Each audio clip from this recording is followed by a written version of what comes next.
is, baby. The mission you have been given. Would you like the red pill? Okay, sorry. What? Yeah, go ahead. I am of the belief that Led Zeppelin is the best rock band of the 60s and 70s, especially the 70s, because of just the way they put together their music and their musical talent. Originally formed in 1968, it was called the New Yardbirds because the guitarist Jimmy Page, who put together the band, came from the original Yardbirds, which broke up for various reasons.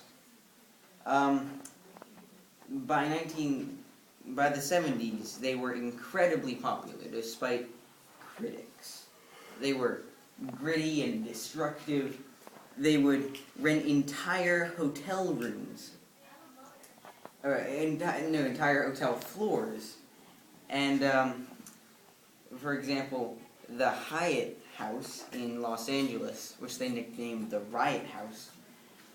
There are stories of their drummer, John Bonham, riding motorcycles through the hallways and throwing TVs out the windows.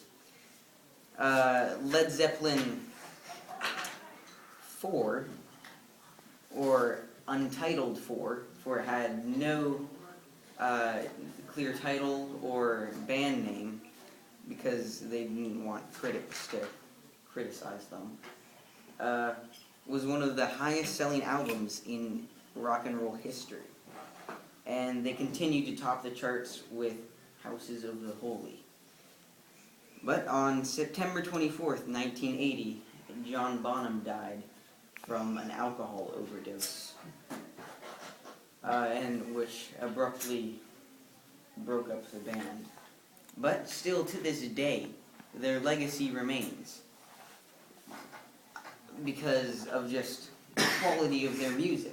The structure of their songs is just put together so well, and you can tell that they put so much time and effort into every note. They incorporate mysticism and mythology into their songs.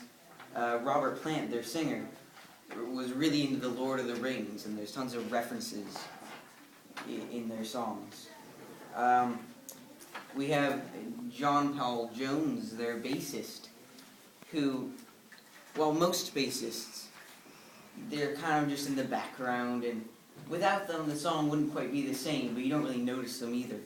In Led Zeppelin songs, you can really notice the bass, and you can really get into it.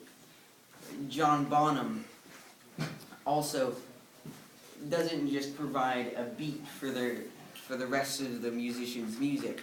He actually plays it as an instrument, and there's all sorts of grooves that he gets into, and you also really notice the drums.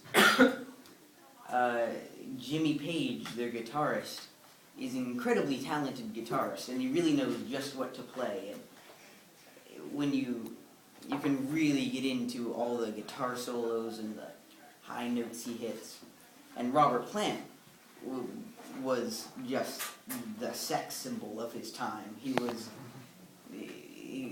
just had that voice and that manner of being, and just exactly what the music needs. They were a supergroup. They were a band that bands wish they could be. And even if you can't really get into them, you can't deny the influence that they had on music for decades after. Thank you.